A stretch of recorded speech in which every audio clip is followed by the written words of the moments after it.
Whoa, hello everybody. Hello. That was fun. I don't know what that was about. Welcome to Cinephilia.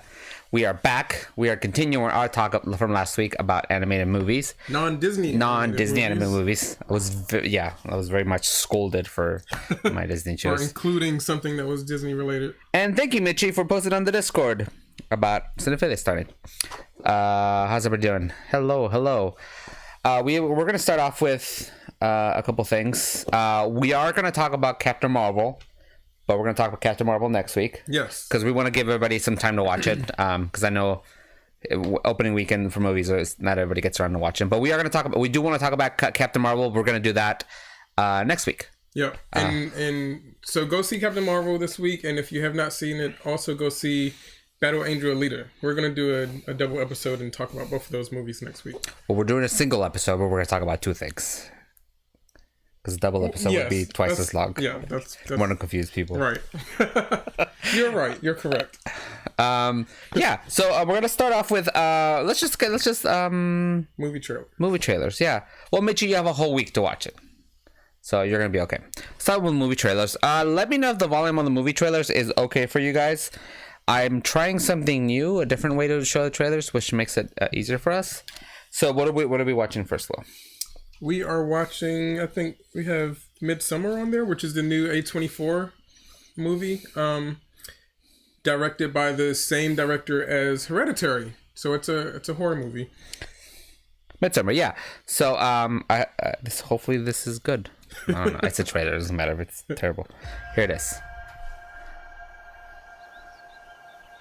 Christian says that you've got some special thing planned. Oh. Yeah, it's like a crazy 9-day festival. It only happens every 90 years. I love the A24 logo. That's pretty cool. Hi.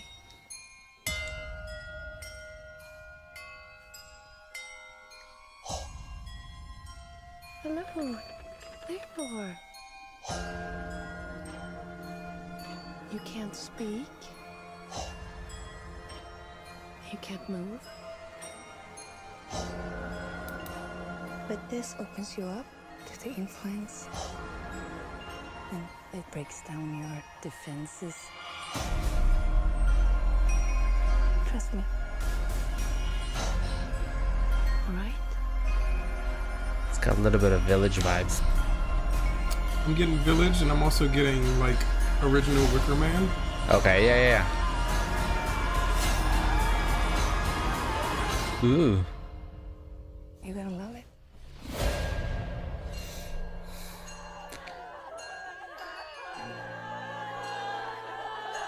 Oh, what's going on in there? A lot of fun or a lot of suffering. Well, that was. I didn't get a lot.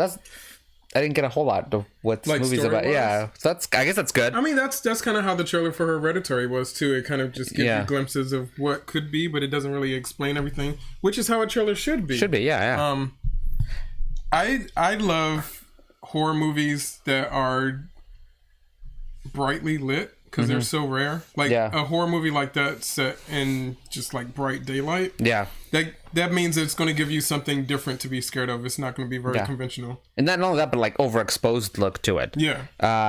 So that's kind of cool. Thank you, M. Jason O. and Dirty Habanera for subscribing. Dirty Habanera. I love that name. That's awesome. Thank you so much. Thank you to both of you. How's everybody doing? So this next movie. One more thing about MidSomewhere I want to say before we get to the next trailer is someone pointed out to me this week that all of the horror movies that have been like my favorite from the past few years were by first-time directors, including Hereditary. And all those first-time horror movie directors have their second horror movie coming out this year. Well, yeah. So I'm like really excited. So that's like Jordan Peele with Get Out has Us coming out. Ari Aster has who did Hereditary has this coming out midsummer.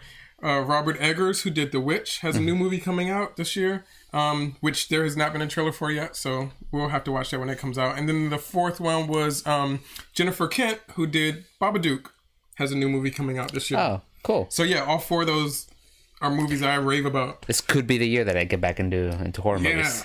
I just realized that the girl from Witch is the girl from Glass, and I had no idea. She's such a good face for horror movies. She's just like this bubbly, like cute face, and then she shows up in like scary movies. Like it like contrasts her like very youthful, like happy face. I agree. I like her. I like her. She's cool. She's good. And she's also going to be in the new Mutants movie. Oh, is she? Yeah. Oh, cool. So cool. Next trailer. Tell us which trailer is this? What's the next trailer? No, stop it. Sorry, trailers. Clear all. Next trailer is a movie called Framing John DeLorean. I think it's like a biopic for John DeLorean, the guy who created the DeLorean. You guys know what you have to know what the DeLorean know what the DeLorean right? is, If not, right? I guess this trailer will give you. I know this movie was coming out till today when I was looking for trailers. Cool. Yeah. So it's like a documentary mixed in with like narrative. Okay. Bombed out buildings, Margaret Thatcher, Ronald Reagan, FBI agents, and hardcore drug dealers. Allow me to introduce the DeLorean motor car. Ooh, It's so pretty. I want one. Oh wow, that's cool.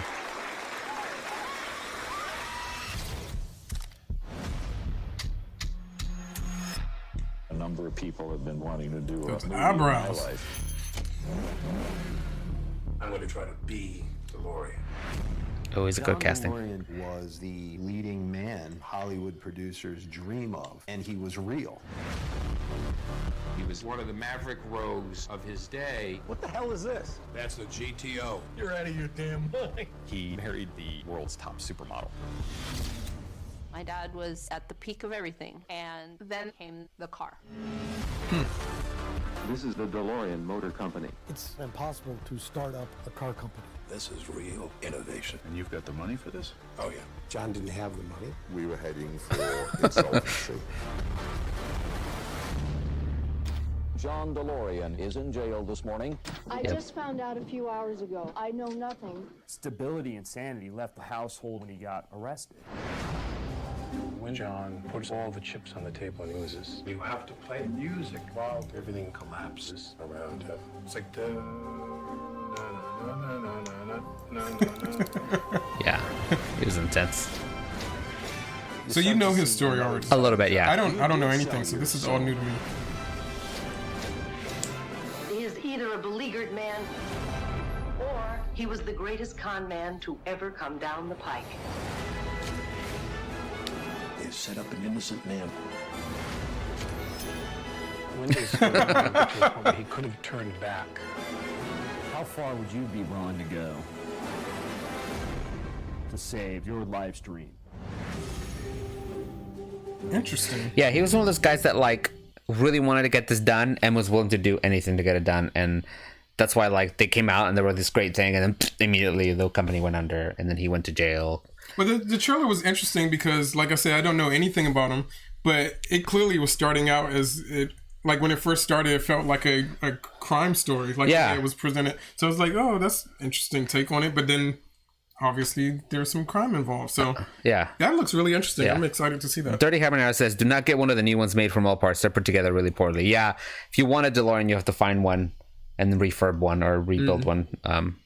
Man, lots of people do that. Yeah, There's stories some people of paint them, and it always hurts Why me. Why would you do that? I've Paint seen them people, like what? Like hot pink? I've seen red ones, just different colors, and I'm like, I guess wow. red could look cool. Oh, but it's got this like, it A red hurt my feelings. DeLorean, a red DeLorean would make me think of like a Michael Jackson Thriller jacket.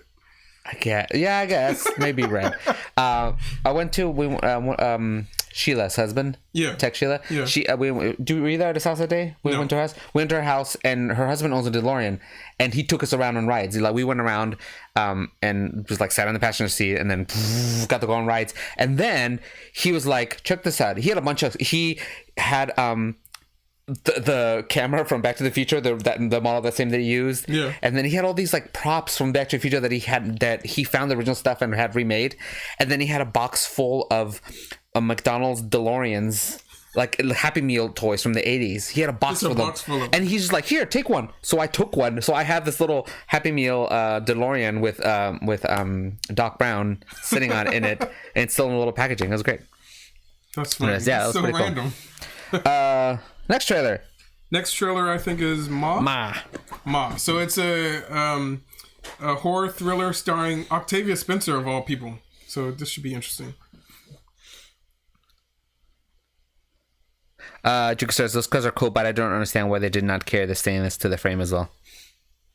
Cheapness? Pricing? I don't know. There you go, Ma. Are you going to meet Yeah, a boy? Dirty Having this cost. No sex or booze, okay? Oh, Juliette Lewis. I didn't know she was in this as well. She hasn't been in a lot of stuff. She's been in like really side characters and really random things.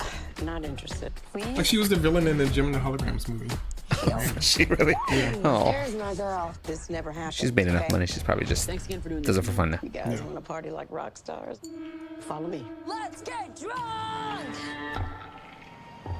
The bar is open. What do you think? We don't know this chick. This Not shit. much, but it's all you. Cool basement. You're free to do whatever you want down here, but nobody go upstairs. This is so sick. Welcome to Mars. What? Love Ma. It's 5 o'clock somewhere. How did she get our numbers? You know where the party is. Those earrings are beautiful, Maggie. You got a sweet mama, huh? Who are you with? Just some kids from school. You have a boyfriend. Men are dogs. There's something off about Ma. Seriously? She's harmless. Oh my god, I love Octavia Spencer in this already. You can't go up there. Yeah. What the hell? Thanks for these earrings. What happened? You don't know me, do you? Are you guys mad at me for something? I don't want to hang out at Ma's anymore. Don't make me drink alone. Don't make me drink alone. Max, I want you to meet someone. Nice to meet you, Maggie. We went to high school together. Why's my son You smell just like your daddy. spending time Oh. at your house? Hey, guys. That bitch is crazy. Probably something wrong with me. Holy shit, Octavia! There's blood everywhere. To be on the outside. Okay, now I feel like this trailer's showing me too much. But she is amazing. Yeah, this is really long. What are you doing? This is the most fun I've had in a long time. Yes, Octavia. Whoa. Boy, that's totally cast against type. That's awesome to see someone like her doing a movie like that. Critically Awkward says that's how Donk picks up women. Oh no. Cool. So that's another to add to the horror thriller movies of 2019. Okay, and this is the last trailer we're gonna watch. One more trailer. We had like 8 trailers, but we don't want to bore you with 8 trailers worth. We had to we've tone it down. Tone it down. This is I'm actually excited about because this is a movie with Mindy Kaling, and who I really like a lot, and yeah, she's awesome. And Emma Thompson. Emma Thompson. I was going. It's Emma Stone. That's not her name. Emma something. Emma something. Cool. Let's try it. I've spread my dreams. Nope. Hold on. I didn't do the thing. Oh, I didn't have to stop it to do that. I've spread my dreams under your feet. Tread softly because you tread on my dreams. What? I'm in a single-income household, and Jen and I just had our second baby. I think it's time for a raise. I can't give you a raise, Gabe. It's like giving a raise to a drug addict. My child's like a drug problem. You're fired. You're fired, obviously. Oh, you must be McCreary. Oh, wow. You're fired. She's coming back! She's coming back. She's coming back! Don't push me. This is a little Devil Wear Prada-ish. Who are you? I'm Molly. I'm a new writer. You want to sit down? Okay. That's where mental sits. Could you sit down, please? Oh, I'll just use this trash can. There's hardly any trash in it at all. Oh, it's kind of comfortable, better than a chair. That's our show, everyone. I came to tell you this year is your last. What? They can't replace you if everyone loves you. Do none of you understand what is at stake here? I am being replaced. Think about why the show is bad and come up with ways to fix it. I wish I was a woman of color so I could just get any job I want. We talked about this. You can't say that. I know what everyone thinks of me, but just because I was lucky enough to get this job doesn't mean I'm stupid enough to lose it.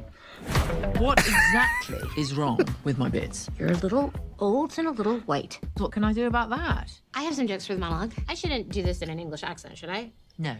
Watch me! This is your show. It's an expression of who you are.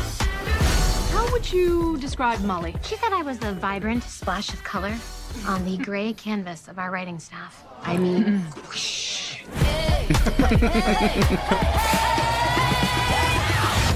I need you, Molly. I need your pushiness and lack of boundaries. You love me. No, I didn't say that. No. I mean, not in those words, but you... No, I didn't say it in any of those words. Watch me do. Watch me. All right, this seems fun. So Mindy also wrote it? I guess so, yeah. It seems like her humor. Yeah. She's a great writer. She's a really good writer. She's a really great writer. She wrote your favorite show. She did. Not all of it, but a lot of it. The Office. What was I? Oh, that's what I was looking up. So, and she was in a show with me. With you? What show? She was on the Muppets. I talked to her for a little bit. She's really nice. Oh, that's cool. I didn't know that. The other interesting thing about that is Emma Thompson obviously is a great actress, and she's and like everything, she's been around forever.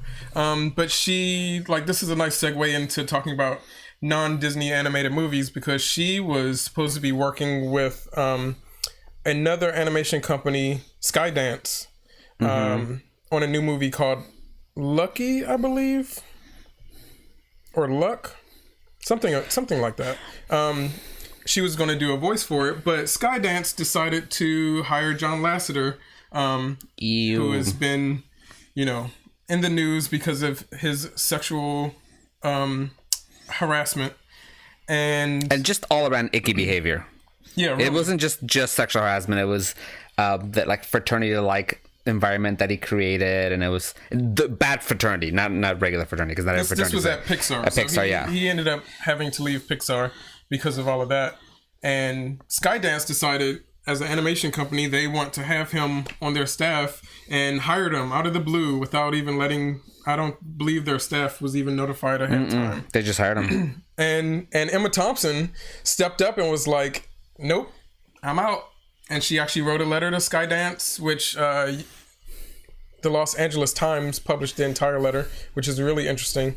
It has some really good points. But she wrote the letter to Skydance saying, basically, she was disappointed because she was looking forward to working on this movie and working with the director, and she pulled herself out. She said she doesn't feel comfortable working in an environment where this guy is John Lasseter is allowed to continue doing what he does. So, and that was a big deal, because coming from somebody like her, who's a pretty big name and a pretty big influential person, but it's kind of important for somebody to. If it had been just anybody, a lot of other actors, they would have said, "Okay, bye." Yeah. But I think the fact that it was her and that she made a big deal about it, I think that's it's Emma Thompson. She is known. People know her, and she has weight in the industry. So,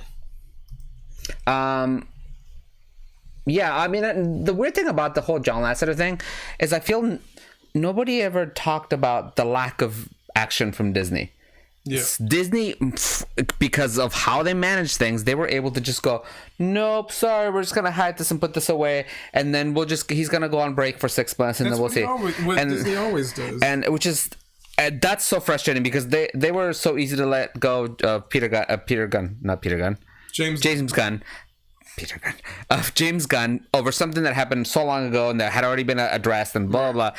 But John Lasseter, who's actually doing things, who was actually in the middle of stuff, I watched him be creepy. I did an event with him where I watched him be creepy, and I was like, when Brave came out. When Brave, when Brave, it was right after Brave came out. It was during the opening for the California Adventure, where they did the rebranding of California Adventure, and they had a huge party that was only for special guests and media and stuff like that. And I worked it. I was Merida had we did the bears, so we had these puppet bears that we controlled with a remote control, and I was controlling them. And our Merida, who was currently at that event, she had been the Merida for all the events, so he knew her, and it was just weird. There was this long line to meet Merida, and he just went straight to the front, just went over and just hugged her and held her, and I was like, held her a little too long. Yeah, it was just weird. Like I'm sure they're not like best buddies. I know he met her because they worked with her and stuff like that. But like it was just this weird. Like at that time, I was like, that was weird. I was like, that creeped me out a little bit. But at that time, I was like, well, maybe I'm just exaggerated because I didn't have any other reference point. But now knowing the way he was around women, it's like, oh, that makes sense. That's interesting. It is really weird. Well, yeah. So I believe John Lasseter is still at Skydance, and they're continuing. But Emma Thompson pulled out of that movie, so and she was more than likely if not one of the main stars of that movie. Yeah, I haven't heard from anybody on that movie, and I'm wondering if anybody else is gonna react the same way. But if you guys get a chance to, if you want to read her letter, her actual words, the Los Angeles Times, just search Los Angeles Times and Emma Thompson, and I'm sure to come up. They published her entire letter. Which is too long for me to read here because we've got movies to talk about, but her letter has some great points in it as to why John Lasseter should not be there. Cool. Hey, for guys, everything's now early because it is deleted. Yeah, sorry. Yeah, so we probably should have posted that a whole bunch on stuff that time was changing. Oh, that's right. That doesn't change for everybody because not all the country it does daylight savings time. So sorry about that. That's true. We're here. And my phones and stuff just update everything automatically. I usually don't even think about it. It's when I get in my car, I'm like, oh hey, car, what's wrong with you? Cool. So do you want to talk about this thing that I'm working on? So I guess a couple weeks ago we showed the poster that they premiered for. But they released a teaser poster for the new Sonic the Hedgehog movie, where the character was in all silhouette and his proportions look weird and stuff. Well, there's now like you can actually see what Sonic looks like. Well, this is what they think he's the look of, because we're not exactly sure this is the actual image. This was an image released. It lines up. It lines up with whatever, but it more than likely will be. I'm less angry at this. No, he's kind of cute. He still doesn't look quite like Sonic. No. He looks different, which is, I don't understand why they changed the design so much. Like basically it's the eyes and the way the eyes meet that he has a different look to him. Yeah. He looks cute, and like this could be Sonic's little brother. If you told me this was Sonic's little brother in the movie, I would be okay. That's So is this? I don't know if I have clarification. Is the Sonic movie an animated movie, or is Sonic animated in a live action environment? Because that's what he looks like.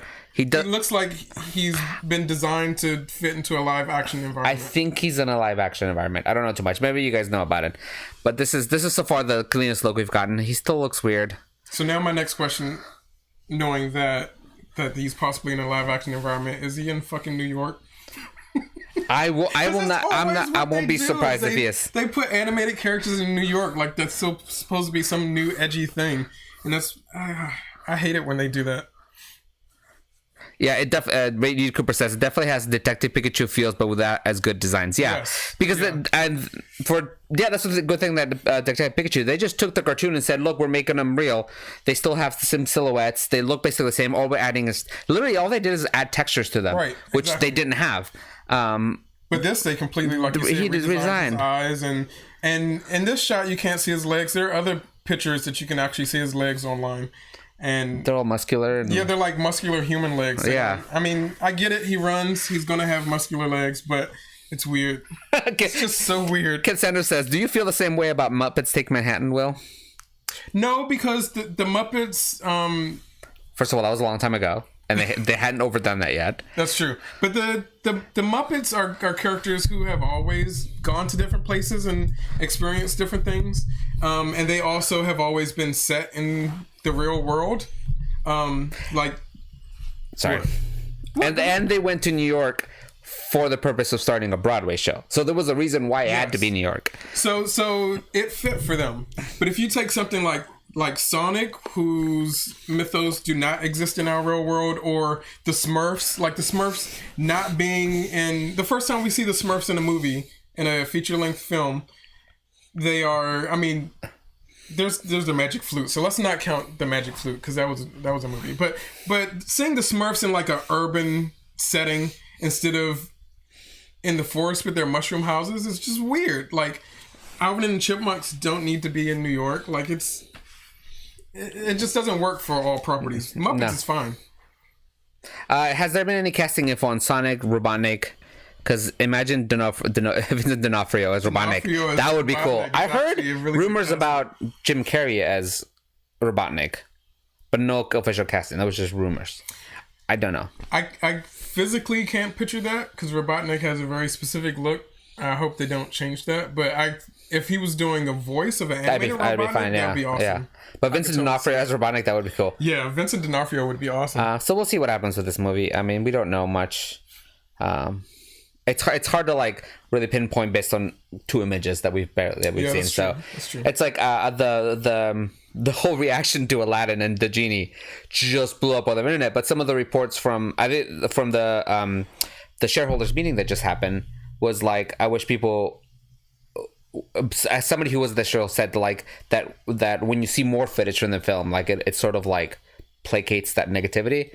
Hopefully, maybe because it's better. But this would be the second time that they said that about the genie, because they also said, wait till you see footage when they first released the first image of Will Smith in magazines. They were like, wait till you see the footage, and then we saw the footage, and then they're like, wait till you see more footage. So how long they maybe you should pick your footage that you show us yes, better. Exactly. Because they should have shown us more than that split second of like, this is all you get. Yeah. They should have given us like 2 more shots so we could have gotten a better feel. There's definitely an art form that I feel is being lost to teasing and creating trailers. Oh, geez, yeah. Like the teasers that we get today are not very good teasers anymore, and the trailers that we get today are too much. We need to put a little bit more into the teaser and pull a little bit back in trailers, I feel. Yeah, we don't need 17 trailers for something. We don't need 17 trailers, and we don't need like 8-minute long trailers either that show the entire story. Hey, thank you, Donk Show. Woo! Thanks, Donk Show. For 11 months. 11 months, that's awesome. Still affiliates. Some affiliates, I like that. I like that. I might keep that. So, are we ready to go? Is there any more news? Nah. Let's go back to our discussion. Our favorite non-Disney animated movies. I don't know why I always do that. I just repeat everything you say. That's fine. Donk Show says 69 trailers. I don't know if he wants to watch 69 trailers or if he wants to watch trailers about 69. So I'm gonna go ahead and just move on because that's a good idea for us to keep in mind for when we can't figure out a topic for the day. Though, just have like a trailer day. Just watch trailers for an hour and a half. So should we recap what we already went over for last week? Nah, let's just move on. Let's just move on. Okay, so the last movie I talked about was Paprika. Paprika, yes. And I think the last movie you talked about was Secret of Kells. Secret of Kells. So the next, we are within our top 10 now. Number 10 for me is Paprika, which I talked about last week. Number 9, the next one up from Paprika would be Ralph Bakshi's Fire and Ice. Let me backtrack. If you guys didn't watch last week's trailer, we're going over non-Disney animated movies. Yes. That includes traditional animation, CG animation, stop motion animation. Yeah, it includes, it's international, so from anywhere in the world, as long as it doesn't have to do with Disney. So something like, for example, Who Framed Roger Rabbit would not be included because Disney was part of the production on that. But would be included for the animation part of it. That's why I put it in my list initially. No. It's half animated. It is half animated, but Disney produced it. No, man. Say if Disney hadn't produced yes. it would have been. So that on a technicality, it's not because it's Disney, not because of the cartoon part. That's what I was trying to clear up. Yes. Okay. Yes. Wow, all over me again over that. Donk Show wants to know. What, hentai? Hentai is included, although personally, I mean, hentai would fall under what we would include, but personally, I have not included any hentai on my list. He keeps those to himself. We'll have an adult animation episode at some time in the future. Cool. So what's your next movie up? So number 9 on my list is Fire and Ice from Ralph Bakshi.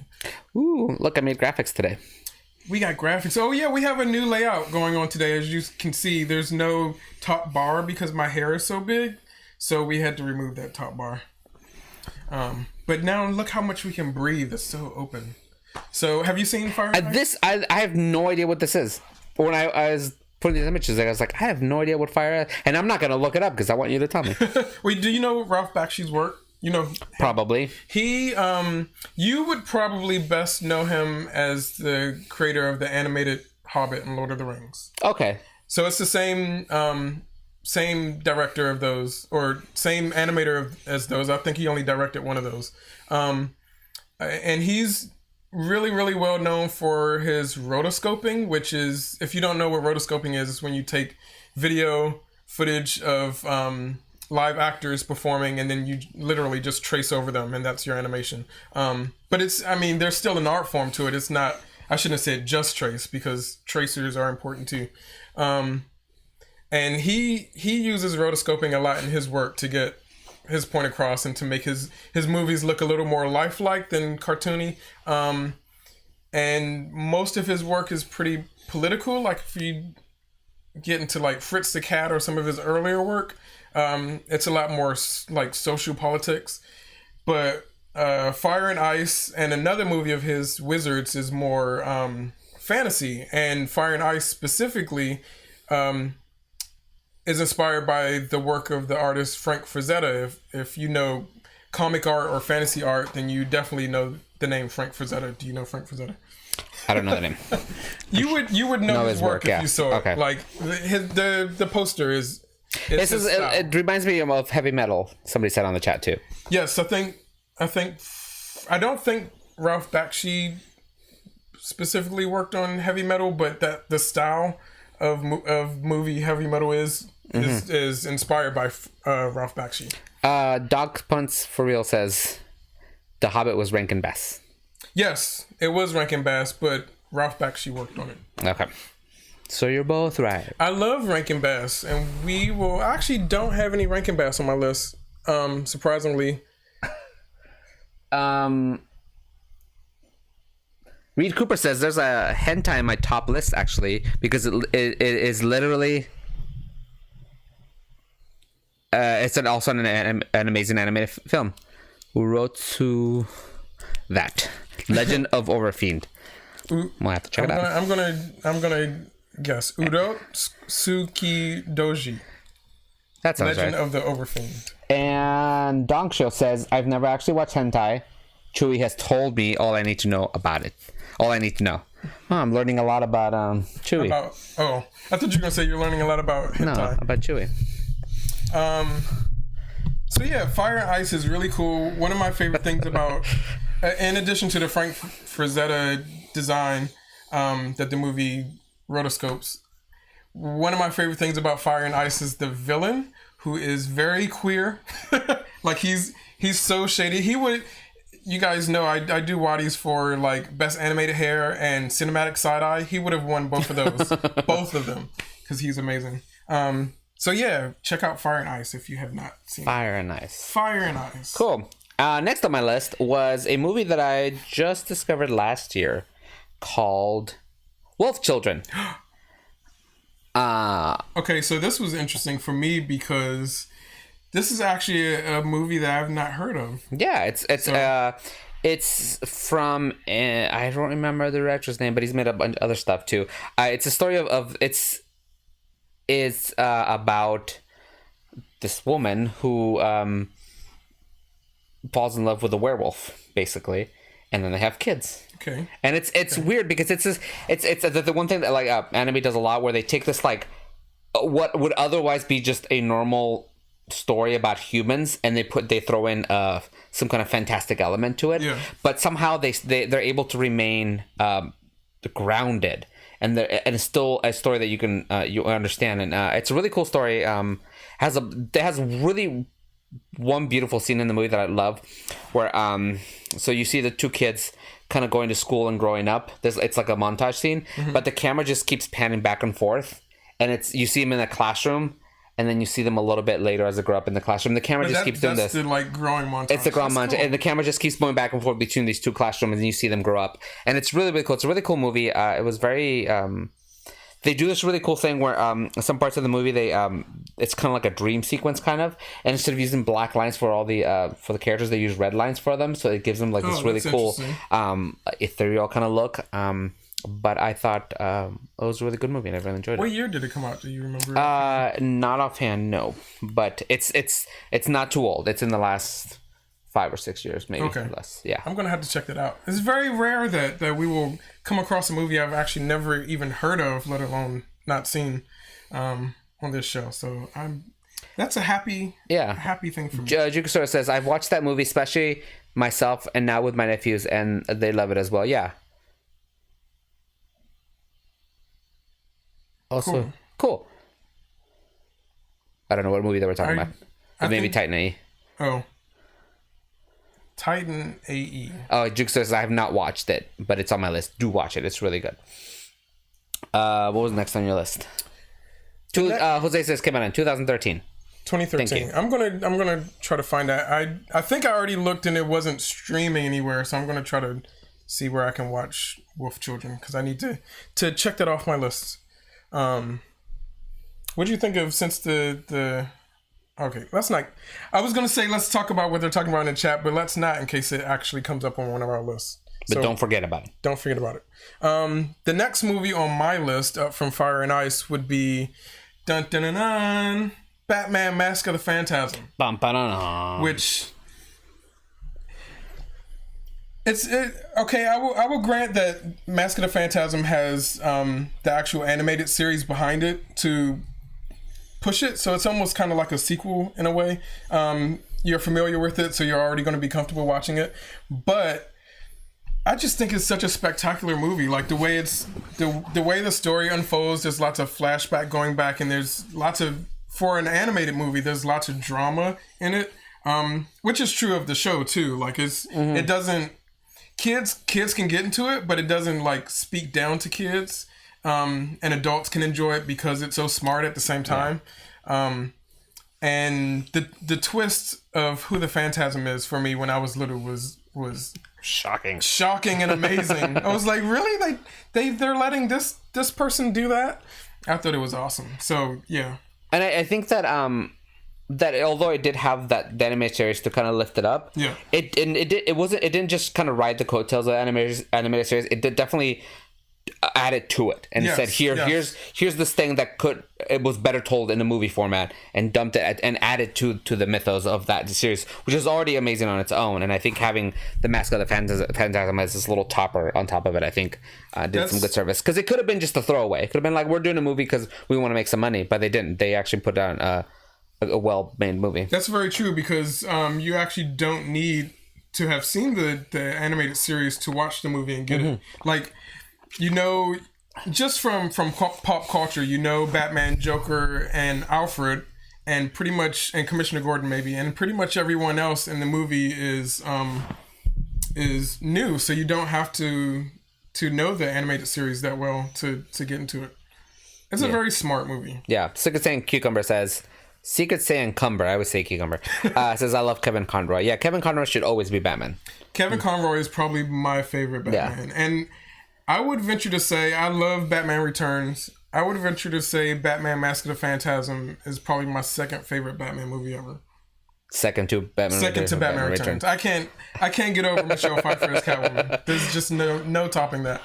But yeah, I love Mask of the Phantasm. Cool. All right, next movie on my list was. Hold on, I did something. What'd you do? I clicked on a button and did it wrong. You fucking shit up. Boom! South Park. Bigger, longer, and uncut. When I saw this movie in the theater, I was in high school. I think it was my senior year in high school when it came out, and I lost my mind. You were the target. I was the target audience for this. We're the same age. So yeah. I was the target. I sat in the movie theater. I had never laughed out loud hysterically in a movie theater ever, and I don't think I've since laughed this much at a movie ever. It was just so damn funny. And the things that I didn't know is that Kids says South Park is the only movie that I ever walked out on theater on. It was that's okay. And I don't. It takes a lot to understand how intelligent the writers on South Park are. Yeah. They're incredibly intelligent. I didn't realize how great of a movie this was till I started studying film, and actually we spent a whole week.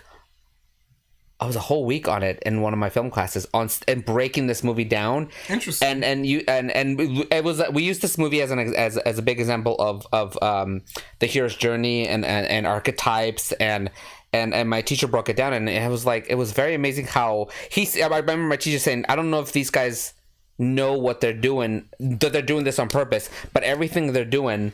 I feel like did. It was the summation of our entire semester. That's what the movie was. At the very end, he said, "You know all those things we talked about," and he went dun, dun, dun, dun, dun, dun, down the list on South Park. Oh, interesting. And how it applied to everything. Stuff. How all of this was such well written. I know that taste wise, it's not everybody's taste because it's a little brash and it's a little. Wait, no, it's not even edgy. It's like over the border. Yeah. But from a writing standpoint, it was such a carefully crafted movie that I thought. And at that time when I was, in a senior high school, it was definitely, and it definitely you have to. I think you had to be a fan of South Park. If you don't get them, it's not for you. But yeah. I thought this movie was amazing. I'll have to rewatch it as for a story point, like you were saying, like how important or how well the story is done. But I do have memories of. Well, one, I listen to the soundtrack all the time still. Like, the soundtrack is still... It's ridiculous, like, the music. And its soundtrack got nominated for an Oscar. Yep. And they had a great number. It was, like, one of the last few years where I actually did real big, huge numbers. It was controversial because the song that got nominated for that they were going to performe has curse words in it. Yep. It's drops, like, the F-bomb and all that. And the Oscars, like, you can't... we're going to nominate you for this song, but you can't sing those words, which is absolutely ridiculous. And I can't remember how they got around it because they did perform and it was a really good performance. But I have a memory of one specific scene, not even a whole scene, just like one specific moment in this movie that cracked me the hell up. Yeah. And like just thinking about it, it makes me want to laugh. And for some reason, it's just like the littlest thing, but it's when it's the Conan O'Brien show, and the person jumps out of the window and lands on the car, and then the person comes over with the clicker to turn the alarm off. I cannot get over that. It's the littlest thing, but it cracks me up just thinking about it. Yeah. Yeah, so if it's your kind of tea and it doesn't offend you, because I can see how it definitely, South Park has always been to push the offensiveness. Yes. But in an intelligent way, so it's not, you can't always be angry at it. It's just like, okay, they're trying to make a point. Because they are. Every single time they push in those lines, if you take 3 seconds to kind of figure out what they were trying to say, they were trying to make a comment on something. That's true. Which is kind of important. Like, I feel a lot of other things don't. They just say things to be offensive because they think it's funny. They say it's fuck for the sake of fuck. Right. As opposed to South Park, because I think I always try to like put that. I think Beavis and Butthead did the same thing. And that's why I also put Beavis and Butthead to America on my list. Because, man, those two movies appealed to my high school. That's funny. So you could say, my favorite movie from them was Team America. That was another one that did the same thing. We know people who worked on Team America. Yeah. Puppeteers. Cool. What's your next movie? The next on mine is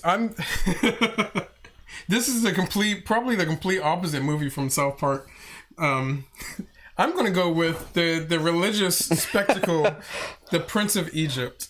I'm not a very religious person, but The Prince of Egypt, the way the story is told is so fantastical that it really captures you in. Like it treats everything as like larger than life, and it's the design of it is beautiful.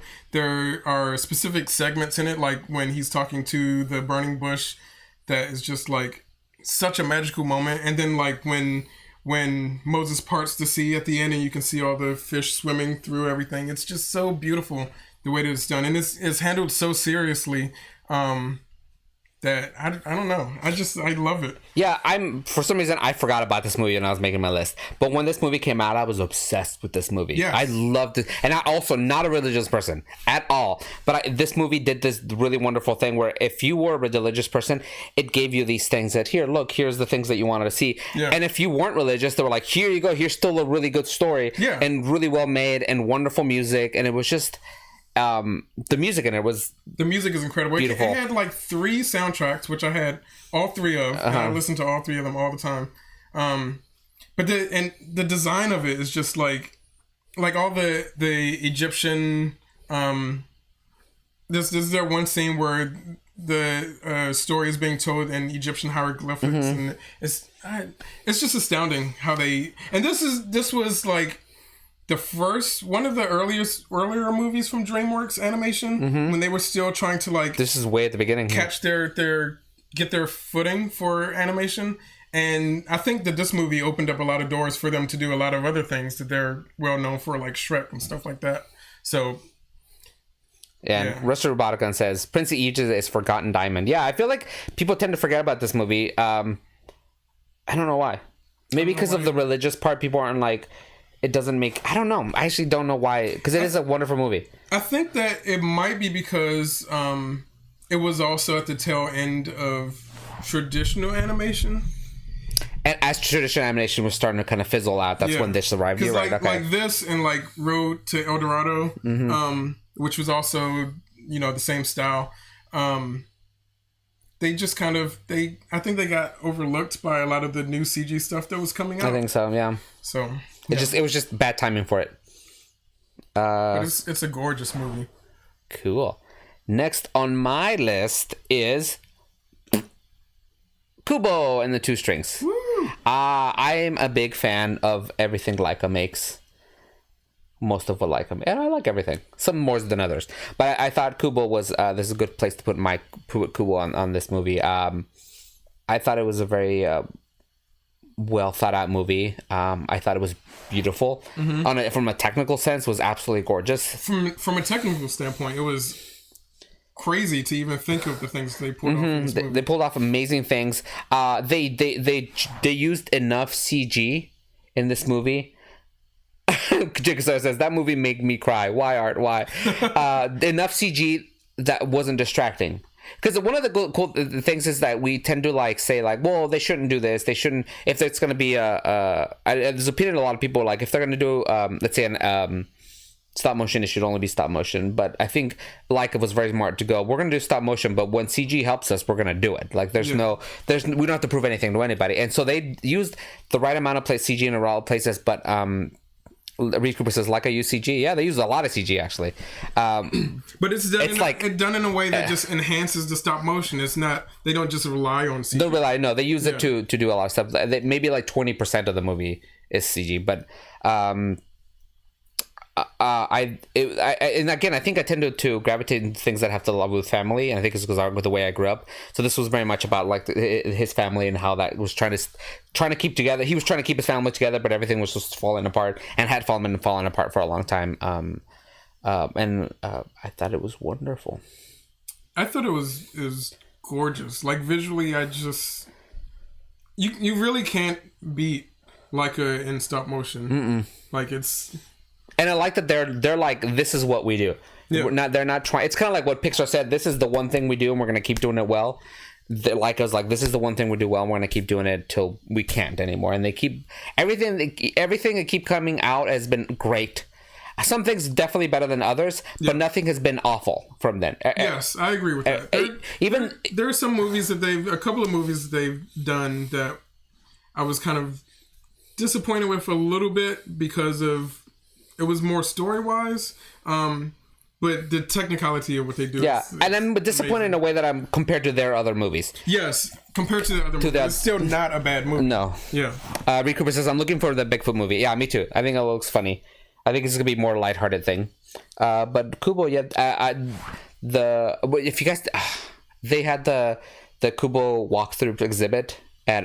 they had it at Comic-Con. We didn't do it at Comic-Con, right? No, we wanted to. We didn't do it. But I did it. Did you go see it at Universal Studios? No. They had it at Universal Studios. Oh my God. They had this huge... And they had all the puppets. and I took every picture that I could. And the really cool thing is that the big like skeleton demon that's in the movie, he's huge. Yeah, because they had to put the puppets on it, like, and it's this huge. And they shot him together. Yeah, they shot him to this huge, like, animatronic. He's like stop motion figure. That's this huge puppet. They ended up building it from. They have one that's like maybe like this tall. That's the full body, and then they have another one that's like waist up, and he's huge. He's like he's gigantic. He's so big that your arm goes out of the screen when you show how huge he is. Oh yeah, he's so huge. Well, they brought it to Universal. Was this at Hollywood? I think it might have been only at Hollywood. I don't know if they brought it to Universal Studios in Florida. I think it was only Hollywood. Yeah. It was at Hollywood Universal for a while, and then they took it, and it was going to be gone, and then it ended up coming back. Like they, I think so. Yeah. Yeah. And then then it was a Comic-Con for a while. It's a little bit. Yeah, it was fantastic. But yeah, what's your next movie? Well, funny you should mention Laika, because my next movie is ParaNorman and Coraline. Well, okay, so when we first decided to do this, I wasn't doing what Art was doing and grouping movies together. I just had like a movie by itself. But after our episode last week, I decided Coraline really needs to be talked about as well. Like, it's an amazing movie, and I love both. ParaNorman is my favorite Laika movie. It's just hands down my favorite movie. But Coraline, there are things about ParaNorman that are better done in Coraline. Like I think Coraline is ParaNorman has moments that really get me hyped up. Where Coraline has like a complete steady flow of being just awesome all the way through. Mm-hmm. I guess that's the best way to describe it. But they're both like horror based, so obviously I'm going to love them. Yeah. Coraline is creepy as fuck with these button eyes. The button eyes are creepy as hell. And then ParaNorman being a takeoff of old zombie movies, but with a twist, is really, really clever. And ParaNorman just has so much heart. He's so cute, and it's so adorable to watch him like stand up for himself and stuff like that. Mm-hmm. What do you think of these movies? I love both of these movies. These are their first two movies, right? It's Coraline. Coraline was the first. There was something between Coraline and ParaNorman, I think. Okay. I thoroughly enjoy both of them. They're not my favorite Laika movies, but I definitely do enjoy both of them. I really liked the. Oh, they had it wasn't just the Kubo exhibit. It was a whole Laika exhibit. Because I also did see a lot of Coraline and a lot of ParaNorman, and I think ParaNorman was when they finally started to do a lot of the rapid prototyping, 3D printing faces. Yeah. Which is what the way they animate the face is they have little like masks like this, and they go and they put a new one, and then that's where I was talking about CG. They go in and clean the seams out with CG. They erase the seams out of each of those things, but I liked them a lot. I also want to mention that ParaNorman is very important to me because of maybe ParaNorman was the second one. I don't know why I thought there was something between Coraline and ParaNorman. ParaNorman is very important to me because of Mitch, who is the big buff jock. In the whole movie, you are watching him, giving him the stereotype of what the big buff stupid jock is. And at the very end of the movie, he says one little line that completely outs him. And we have like a completely blatantly out gay character in a kids movie, which is absolutely amazing. It was very matter of fact. It was just like, by the way, it was no big deal. It just was what it was, and it's so memorable for me. Like, I remember watching the movie and literally squeeing when he said that line. I was like, oh, holy shit, they just did that. I couldn't believe it. So I love ParaNorman. Reed Cooper says that might come from the source material, Coraline being a full adaptation while ParaNorman was completely original. Yeah, I think Laika made a good choice about taking a story that was already good and somebody had written to make that their first feature, which I think was very helpful. And then Reed H. Cooper also says that Coraline was Henry Selick, which is, yes, Henry Selick directed Coraline. Which was also a good choice. Yeah, but because he's a great director. Mm-hmm. And he also directed Corpse Bride and No, not Corpse Bride. Nope. Tim Burton did Corpse Bride. Yep, which is that's why it's wasn't terrible. as good. Yeah, but he also did Nightmare Before Christmas, and James and the Giant Peach is the one. That James and the Giant Peach. I love James and the Giant Peach. Yeah, those are both great. And if we were doing Disney movies, then those movies would be on our list. James and the Giant Peach was so good. Next on my list is... let's just keep going. Let's the Laika. I knew that was coming. Boxtrolls was my next movie on my list. Boxtrolls I love.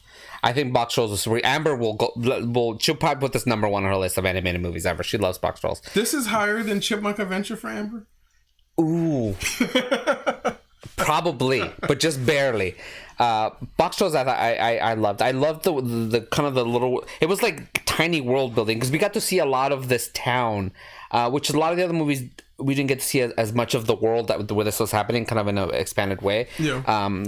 I really liked Boxtrolls. Boxtrolls were so funny, and it was a very endearing movie. And we got to see a lot more of those big, like the big machine, a lot of big prop pieces in the movie that I think I really liked. I really enjoyed. Yeah, I mean, there's not much to say about it. That it was great.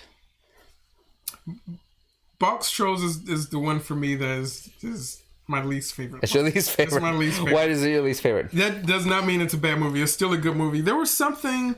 It just felt unfinished to me.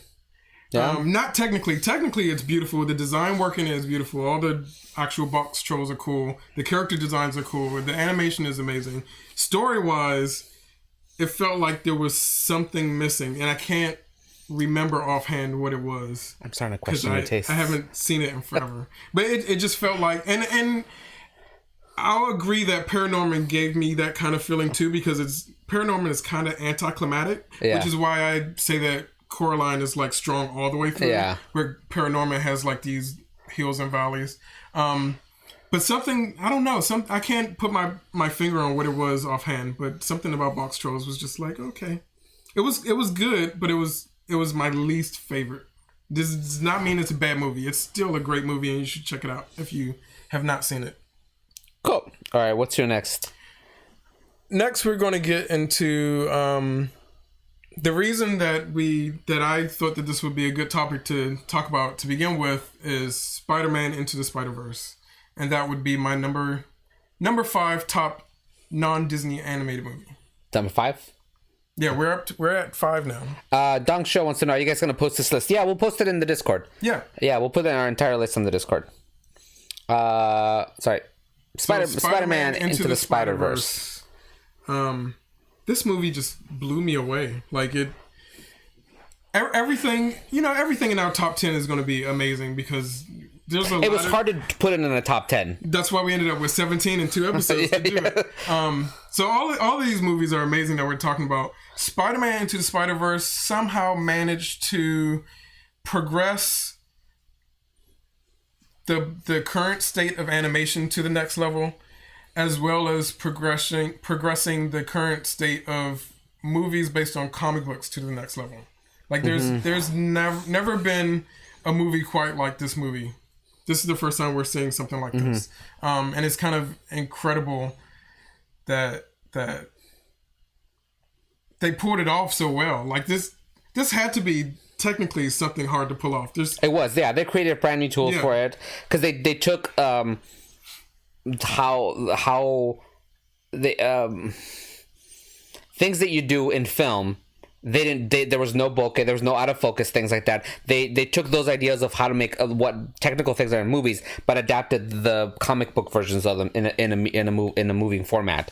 Like they did the chromatic aberration, and they did use the I forgot what they're called, little dots in comic books for coloring. Yeah, all the textures in this movie are so cool. All the designs are cool.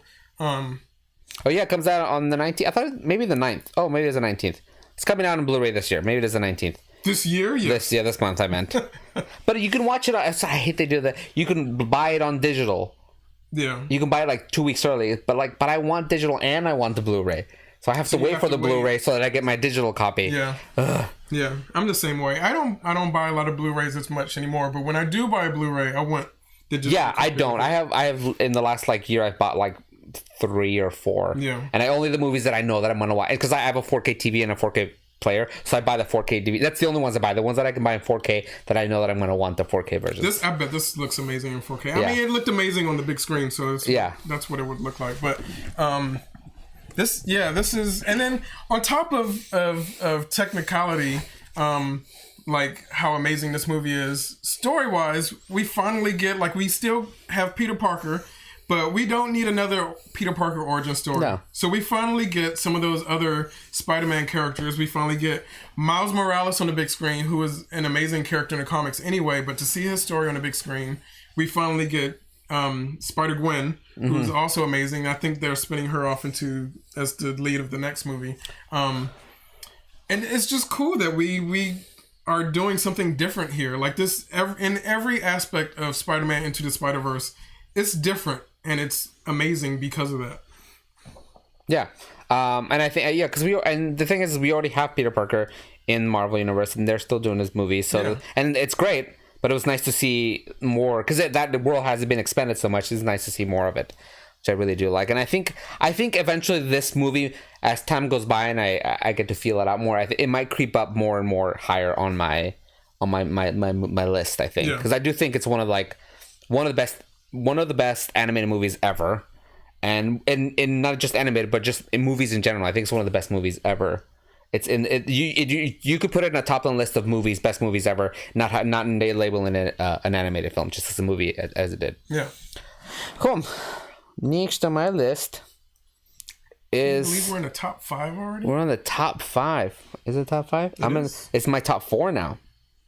Oh, yeah, because Boxtrolls was your number 5. My 5. This is my number 4. It is Spirited Away. Oh! Spirited Away is your number 4? Yeah. That's awesome. Yeah. Why is that, Will? Spirited Away is also my number 4. Woohoo! I didn't realize that was happening. But Spirited Away is my number 4. Spirited Away is amazing. This is one of the few. I'm one of the nerds who really enjoys watching anime in Japanese. Yes, like me too. I like it, but this is one of the ones that actually do enjoy watching the dub version. I think this one had a really good dubbing, and her voice especially was particularly. They kept her little like. Who was her? I think. Who was her? Who did her voice? I think it's the same girl. I think it's Lilo.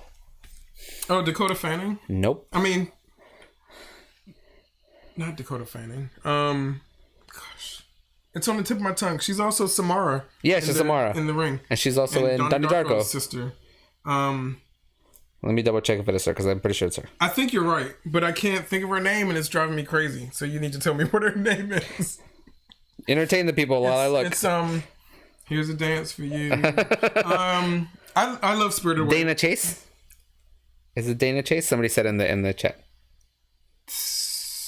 That doesn't sound familiar. Maybe I'm wrong. Hold on. Well, I can't. I'm only finding the Japanese for some reason. It was okay. So I put up posters for us to show, and it was hard finding a good Spirited Away poster. So we got this big ass pig on our screen right now, he's adorable. He's adorable. He's cute.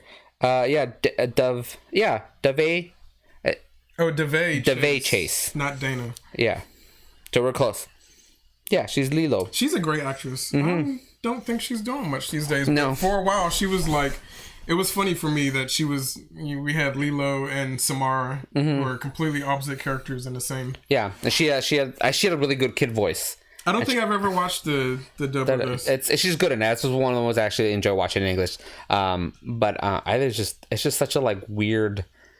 visually weird movie, and a really fun like adventure story that I again dealing with family and all that stuff that I think she's dealing with her actual family. She's trying to save her actual family, but at the same time she's kind of like creating a family with these other characters that she meets. Like I love No Face. No Face is one of my favorite animated characters of all time.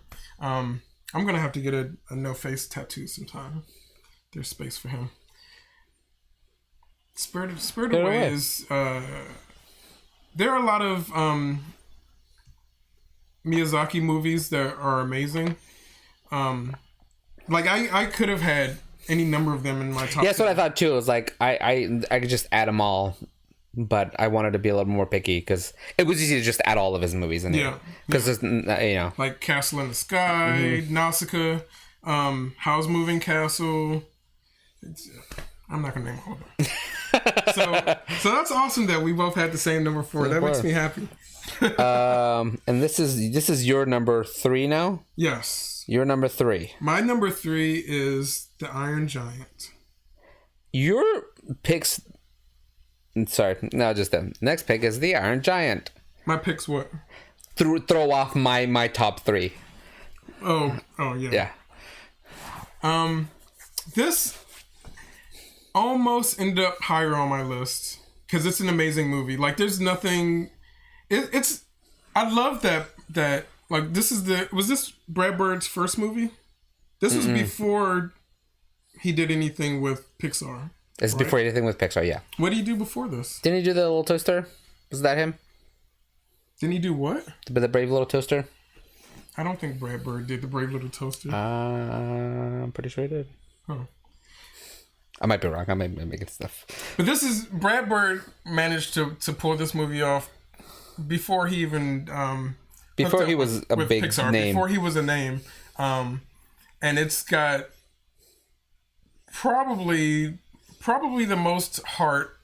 Yes, definitely the most heart for an American movie. Probably the most heart for any animated movie, American animated movie. Oh no, he did. Yeah, I was wrong. I didn't think so. He might have been a writer or something. He had something to do with it. Maybe. He directed. Yeah, this is his first feature film. Yeah, that's what he did an episode of Amazing Stories. He did do the Bartman music video. 2 episodes of The Simpsons. I didn't know he did the Bartman music video. Yeah. That's awesome. Did 2 Simpsons episodes and then went right on to The Iron Giant. Yeah, for this to be like a first feature film, this is the kind of movie you strive to have at some point in your career. Like, this is what you want to build up to, and for this to be the first feature film, yeah, he's like, dude, done. I'm already good. Yeah, this is kind of amazing. It got. I'm just gonna say it now. This is actually my number 1 on my list. This is I'm gonna say my all-time favorite animated movie. Because it has so much heart. I can't watch it without like falling apart when he goes Superman and he's like about to blow up. I think it had like, I love the friendship with him and the kid, and it's like the whole thing of like taking the time to understand somebody. So I think it was like that metaphor of like not allowing yourself to kind of see people at first, treat people just how, because of the way they look, the first glance. It's about getting to know somebody and actually treating them for who they are. Yeah. This movie really worked really well. And I love this movie. It's got that whole Brad Bird is known for his like 20s deco style, and it's very much that. All the like the kid and the robot are they have great chemistry, but every other character in the movie is important too. Yeah, like they all serve their purpose, and it all like really just comes together. Woo! We just got thanks for another sub. Thank you, Quasi. Jukasor says, Art, why with the tearjerker movies? I know, Art likes tearjerker movies. And there were so few characters in the movie. There was a lot of people in the movie, but specific characters, there were very few characters because they needed to serve a purpose. Yeah. And there wasn't really a whole lot of like filler. Everybody did what they were supposed to do, and we spent just the right amount of time with the Iron Giant. And this is a really tight story. Like it flows, but it's like everything just happens, and it's very specific of what's happening and why it's happening. And everything just lines up perfectly. Reed Cooper says, I want an Iron Giant too. I kind of do too. I don't. But I'd be afraid of it. Yeah. I don't know what... If Brad Bird only if Brad Bird did it. But see... And if he had... There was a good reason for it. Because they did leave it up of like, oh, he's okay. And maybe that's all it was. It's like, he's not dead. He's fine. Everything's going to be okay. I say... You've gotten this good. There's no way you're going to get better. There's no way. Maybe. So there's like, because Brad Bird came back to do Incredibles 2, and it was just like, it was okay. Yeah, it was fine. Maybe a comic book. Maybe a comic book just to let me know what happens with the Iron Giant. Just write some fan fiction. It's fine. I do it myself. Just do it yourself. Do not expect anyone else to try to come up to this level. Yeah. This is hard to beat. I do want it, but you don't trust it. I don't trust it. Yeah, that's how I am. I don't trust anyone to do anything more with this, any justice. All right, let's move on to I'm gonna move on to your second to last, just because I only have one left. Oh yeah, because you already did your number one. Okay, so I already did my number one. My number two is. Oh wait, what? My next one was this. My next movie was Spider-Verse, but we already did that Spider-Verse. Oh wait, you have. Oh, that's the only one you have. That's the only I have left. Okay, so we'll do. So Spider-Verse we already talked about. That was my number 3. Got it. My number 3 was Spider-Verse, and then we'll do your number 2. Okay. And then we'll go to my number 2. Okay, my number 2 was already on Art's list last week. Art talked about Ghost in the Shell and Akira, and I talked about Ghost in the Shell, but I didn't talk about Akira because it's number 2 on my list. This movie is so I don't even know how to describe this. It's first of all, it's technically brilliant. Like the animation scenes in this are just like, how do you even do that? There's so much detail. The line work is so incredible, and the animation is so serious and realistic. It still has a cartoony style, but they pull off a lot of seriousness in it. The bike scenes, the bike chase scenes are incredible. Like I just smile thinking about this movie. And story wise, it's kind of like you have to watch it a couple times to really let it sink in what's happening. But it's kind of incredible, just like what is being pulled off here. I think this is a movie that I think I watched the first time when I was too young. Yes. And I was like, oh, anime, it's gonna be cool. Oh shit, there's like blood and all grossness. And the same thing happened to me. I was like, by the end of it, when things are really getting chaotic, you're so uncomfortable. Like, what the fuck is this?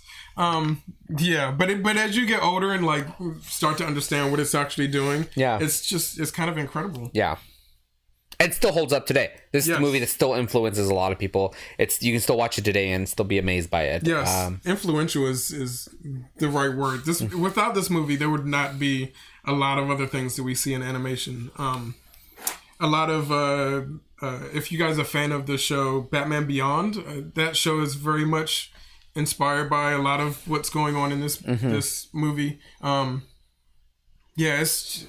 It's incredible, and it's so iconic. Like, it's that bike just sitting there just brings back so many feels. What are you texting? I'm doing my job at checking in on Danny. What do you think about this? Has been talked about for a while that they want to make a live action American remake of Akira, and Leonardo DiCaprio has been working on Leonardo DiCaprio? Yes. Is he producing it? Or I think he's been trying to get it made. Okay. He might also be in it. I don't know. That I do not. He might be a little too old for it now to be in it. I think, but he has been trying to make it for a while. I knew that it had been shopped around and that Hollywood wanted to remake it. I didn't realize DiCaprio was working on it, but that makes sense. If he's producing, I can see that. I can see him as producer. Mm-hmm. I do not want to see him in the movie. At one point, Jordan Peele was rumored to be directing the live action. Oh. But he pulled out of it. So that's not happening. Not happening. But I would have been interested to see what he did with it, because he has such a different perspective than a lot of Hollywood right now. Mm-hmm. Like, he's bringing us new ideas. So I feel like he could have maybe been able to figure out how to translate this to live action. I don't generally trust most people to try to make this live action. I don't see it being pulled off very I think visually it would be really cool. Yes. I think visually it can be done and it would be kind of cool, but I don't know if that they could. Here's the problem. As an American movie, it will be dumbed down. Visually it would be amazing, but it would be dumbed down. And if they did it as a live action Japanese movie, it would be smart, but it would have horrible special effects. Like, it wouldn't look good. And there's a good chance that they would probably want to make it PG-13 to get people in the theaters, which is going to fuck this story. Yeah. It's very difficult to pull off live action from anime. Yeah, it is. And I think it can be done. I think it's possible, but I don't think the right people have been working in anything that's been translated to. Maybe someone like I still have to see. I'm going this week, since we're going to talk about it next week. I'm going this week to see Battle Angel Alita, but I feel like Robert Rodriguez has a good hold on how to successfully translate an anime into live action. So maybe someone like him maybe could pull it off. It would be hard to say, but I would be nervous. No matter who was working on it, I would be slightly hesitant. Some people I would be more hesitant with. You know what? If they make it and it sucks, you just don't watch it. That's true. Watch it once. This is terrible. I'm gonna stick with my anime, and that's. So this is the thing. My boyfriend is huge fan of Ghost in the Shell, the anime, the original 2 movies and the series. He knows all of them like the back of his hand.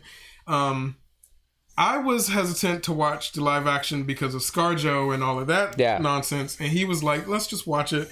This is one of my favorite franchises, so let's watch it." So I rented it for us, and we watched it. And the entire time, he just complained. It wasn't just ScarJo. It was just they just made a bad movie. It was completely dumbed down and changed, and it was just bad. And that's what I feel like they would something like Akira, because Akira. Outside of Miyazaki, Akira and Ghost in the Shell are the big anime movies. Those are like the anime movies that everyone goes to. Mm-hmm. And if they can't get Ghost in the Shell right, I really don't feel like they're going to get Akira right. No. I feel, I don't know. General Davis wants to know what a favorite TMNT movie is. I would have to go with the 89? Yeah. Turtles. Live action. The first live action Turtles. I would go with that too. That is my favorite movie. Yeah. I can you can sit me in front of the TV and you can turn off the volume and I will recite the entire script beginning to end because I watched it over and over at the right time in my life where I just locked. I don't remember what I had for lunch yesterday, but I can recite the entire Ninja Turtles movie. So Jose 3083 just asked, so what is worse, the ScarJo Ghost in the Shell or the M. Night Avatar? Ooh. I hate you for posing this question. Those are both so horrible. I think I would have to go with M. Night Avatar being worse. Yeah. I think because Ghost in the Shell, like they completely trashed the story, but it still has a really pretty visual element to it. There are visual things in that movie that I'm just like, oh, that's cool. Mm-hmm.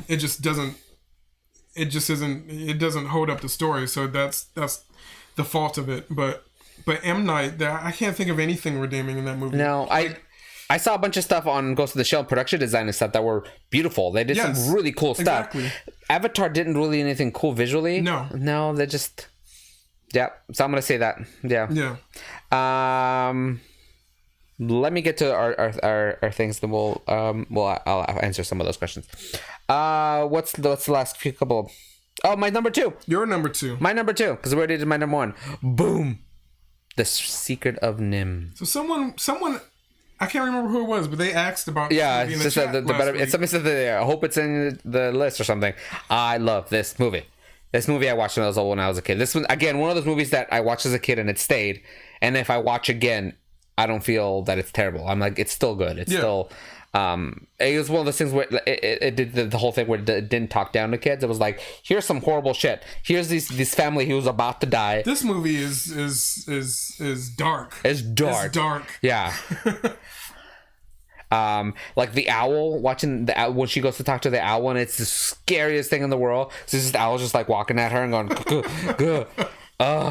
and like the drama of them, like the very beginning of the movie, the drama of them almost literally they were seconds away from being chopped up and dying, and full out dead, and their lives are constantly in actual real danger. And I think we don't get to see a lot of that in kids' movies. And this was a kids' movie, which I think was great. The animation was beautiful. This is movies. Did you ever read The Secret of Nim as a kid? No. I had to read it in school. Oh yeah.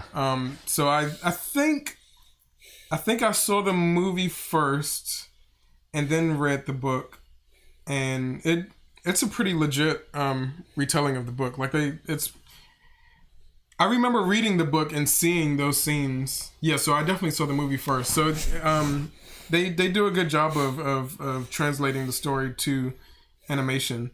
Oh yeah, the stomping of the mouse skull when he's walking out. He goes and he squishes. Yeah, this is some. It's dark. They did a sequel. Did you ever see the sequel? No, I didn't see the Sequel's sequel. horrible. Yeah, bad. It was like made for. Because this was done. It had a story. It was made and it was for like, home boom. video. Yeah. No, I think this is very worthy to be up this far. I think that this was Don Bluth, right? Yeah. Don Bluth is kind of amazing in that he's able to make a name for himself outside of Disney, because he was an animator for Disney and left, and was able to make a name for himself when really no one outside of Disney could be doing that at the time. Like all of the non-Disney movies that you remember as a kid from our generation were Don Bluth, like Land Before Time. This, he's pretty amazing. So I'm glad that he made this list. Mummy Cop says Miss Frisbee and the Rats in Him. That's right. That's the name of the sequel. Yes. And Kizano says supposedly they're doing a new one. I did hear that, but all I heard was a rumor. I haven't heard any other confirmation or anything. See, when you get a good movie like this that's traditionally animated, I'm nervous about them remaking it in CG, because it's going to be CG. Remake these days is going to be CG. And then we're going to end up getting Mrs. Frisbee looking like Sonic the Hedgehog. I wonder if Batman team up movie is going to be good. I wonder if the Batman and TMNT team up movie is going to be good. Are they doing a movie together? Is there TMNT news that you don't know about? Because I just saw something where I saw Batman. Yes. I don't remember what the news was. I just remember in my head this image popped of Batman with the turtles. But they've done comics together. Yeah. They've crossed over into comics, so I didn't realize that they were doing a crossover movie. Something. I didn't remember. Oh, Donk says, yeah, but Spider-Man was CG, and look at that. They're not going to make Secret of NIMH as cool as Spider-Man, and you know it. We would love it as much as we would love it. Reed Cooper wants to know if Ferngully was on anyone's list. It was not on mine. Ferngully was almost on my list. I very much considered it. I love Ferngully as a kid. The soundtrack is amazing. I think it holds up. I cannot watch James Cameron's Avatar without thinking about Ferngully, because he basically took their story. I love Ferngully. So yeah, it was this close to being on my list. It's worthy of being up there. So I guess we're at our number ones. Yeah. Well, my number one already happened. Was Iron Giant. Oh, that's right. And this is your last number one. So my last number one, anyone who knows me, if you guys follow me on social media, you already knew this was going to be my number one. My number one movie is Princess Mononoke. Ba-bam. My number one animated movie, including Disney, this is still probably my number one. This would beat out all Disney for me. Oh, look, it showed up in the back too. Oh yeah. This is one of them that I'm not. I've watched it, but I'm not as familiar with. I think I definitely need a rewatch on this one. It is. You've seen it once? I think I've seen it once. The first time that I saw it, I loved it because of visually it's amazing and the characters are a lot of fun. But I didn't take it seriously. I enjoyed it, but it wasn't like, okay, it was cool. Yeah. I own it now, so I've seen it a couple times, and every time that I watch it, I get a level deeper into it, and I'm at the point now where it's just like, holy fuck, this movie. It's very much the embodiment of how I feel inside about like where we are on the planet and how we're like treating the planet. That is embodied in this movie, and it's Princess Mononoke is very much like Earth versus or nature versus society, and how we should be working together but aren't, and how we're causing damage to everything and fighting everything, and everything should be a little more peaceful, but for some reason it's just not connecting.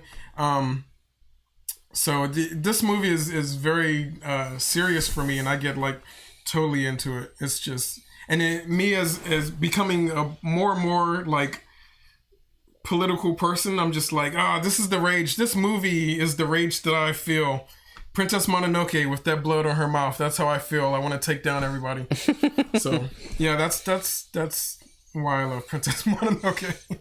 And that is our top 17 list. Top 17. We'll put these up on the Discord tonight before, so you guys can check this out and you guys keep track of what we talked about. I do have one I want to add movie that I wanted to throw into the thing, because this is a movie that I just watched 2 days ago. and apparently it was a big hit, anime hit of a while. It was a movie called Your Name, which I'm sure a lot of you have heard about, that I just watched, which is also really good. Yeah. So I've not seen Your Name, but I've heard lots of things about it that it's great. It's a very, very good movie. It's beautiful. And I think it's another movie definitely worth checking out. I just watched this, so this wasn't part of my list, but I think maybe when I review my list later on, it could potentially go on there. I'm gonna have to watch it and see if it ends up on my list. It was very. It starts off as it feels like a very like, oh, happy. It's like this cute little like anime, and then things happen and it gets really complicated and very emotional and very cool, very visually interesting too. Cool. I want to add one more movie too, and I know we're fine. We're about to go, but I think there's one movie that did not end up on either of our lists that I think is even though it might not be the greatest movie to be in our top 17, it's important to mention, and that's Shrek.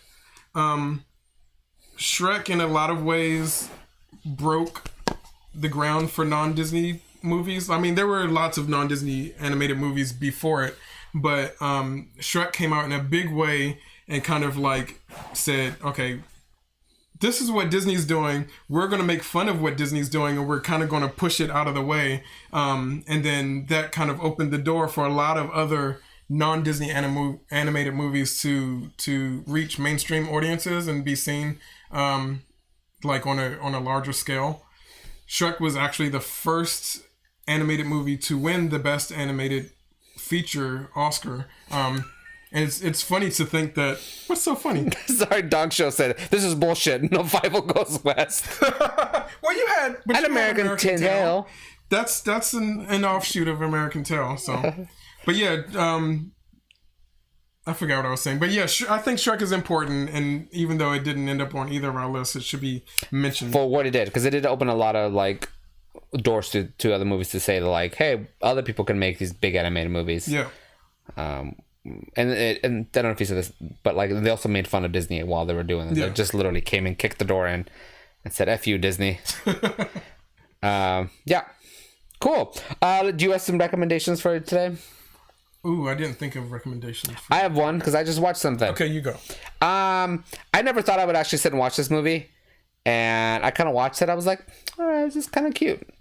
It falls under the category of like completely fabricated. I know the criticism of completely fabricated. I get it, but I've actually kind of enjoyed Saving Mr. Banks. Oh, okay.